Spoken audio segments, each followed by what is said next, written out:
When it comes to live streaming, making sure you're prepared is incredibly important because you're going to be on a live stream. If you mess up, you just have to keep going, and if you forgot something beforehand, you're out of luck. So let me break down 10 of the top things that people forget before hitting the on-air button. Number 1 is water or something to drink, because you are going to be speaking for a prolonged period of time on a live stream, and if you run out of breath, or if you get choked up, or if your mouth gets dry, you can be in trouble. So I highly recommend having water next to you in something with a cap or some kind of lid, so if you accidentally knock it while you're talking, you don't spill it everywhere. Number 2 is forgetting to turn off your fan or your heater.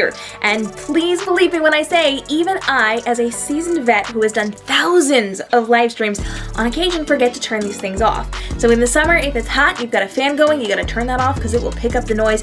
And if you have a heater that is more like a space heater that makes noise, that needs to be turned off as well. Now, if you have something electric that doesn't make noise, you're fine. But if a fan is involved with it, that needs to be shut down because your microphone will pick it up, make it hard to hear you, and your people are much more likely to leave if they can't hear you crystal clear. So make sure you turn those things off so that it doesn't become a problem. Number 3 is for those of us with long hair, or maybe just people who have that unruly hair. We want to make sure that while we're on air, if things happen to make our hair kind of staticky, we have the ability to kind of tame it down. And what I do is I actually use hand sanitizer. So off camera, I will have the container of hand sanitizer. I'll just be able to lean over to the side without anybody seeing it. As long as it's near me, but off camera, I can just kind of pump a little bit into my hands, move it around underneath my table, my desk, so that people can't see it, and then I'll just casually run my hand over my hair, and it tames that down without any interference to the conversation that I'm having. Number 4 is a reminder to all of us, if you're going to be on a live stream and your phone is going to be next to you, turn that baby on silent.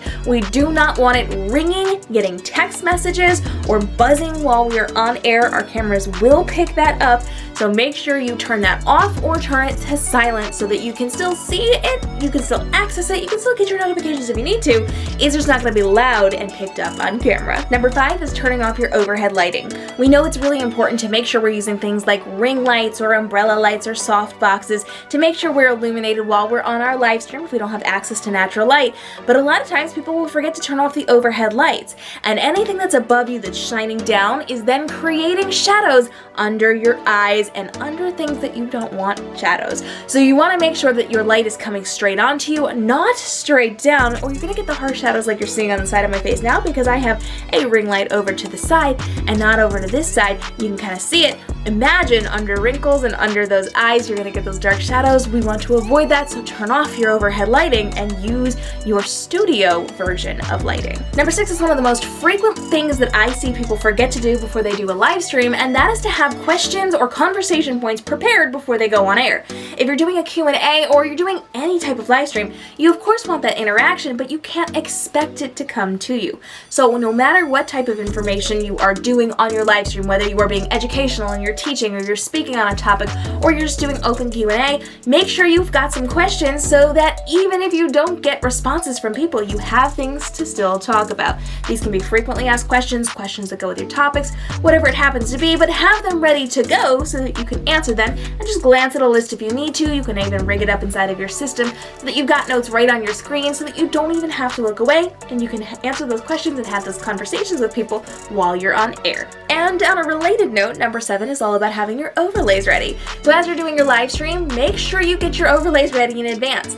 I know it can be one of those situations where you have your weekly show notes up and ready to go, and you usually just have to change a couple of things out, but I can't tell you how many times I would get ready to do one of my talk show episodes or live streams, and I would think that I was totally prepared, and it would be 30 seconds, 60 seconds before I went on air when I realized I didn't swap out some of the information.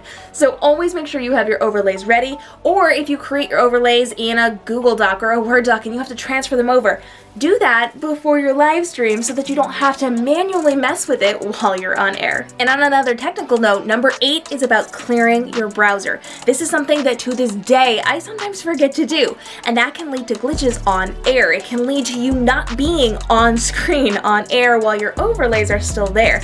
So you want to make sure before you go on air, before you hit that button, you go into your browser, clear out that cache, refresh your page, do a hard refresh on it, and then you have the ability to go back in and start your live stream so that it should not glitch.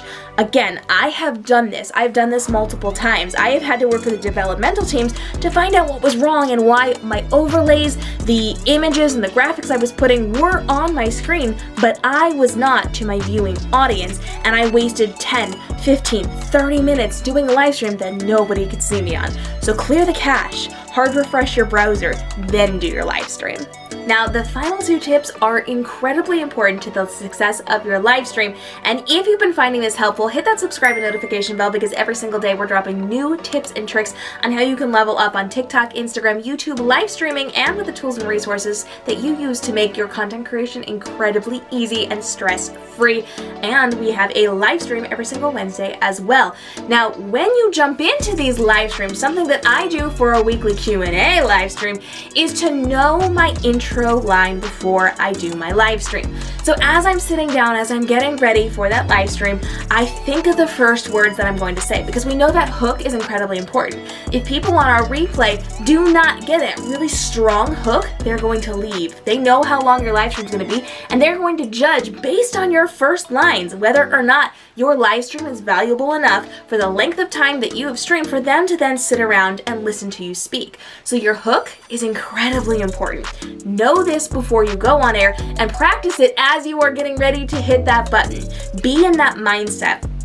Even if you have guests on, even if you have other things going on, take a second to center yourself and make sure you know that opening line. You're going to have your guests off screen, you're going to have them on screen, you're going to tell them, I'm about to hit the button. It takes a few seconds to go live. Just stay quiet until I introduce you and smile at the camera.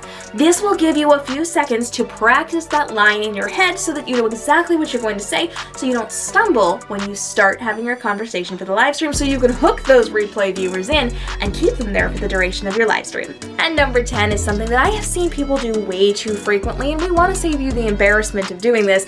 So before you go live, make sure that your microphone is not on mute. I know sometimes we will turn on those buttons, or they will be automatically turned on for us, so make sure if you're using an external microphone that you turn off the mute button, or if you are just using your built-in microphone, make sure that that is turned on before you hit that on-air button so that people can hear you when you speak. Remember, if our hook is that important, being able to hear the hook is also that important. If you've got questions about this, or if you have thoughts on things that people sometimes forget to do for live streams, drop them down below so we can all grow together. And make sure you hit that subscribe and notification bell, because I'm breaking down new tips on all the social platforms for you every single day. I'll see you in the next video.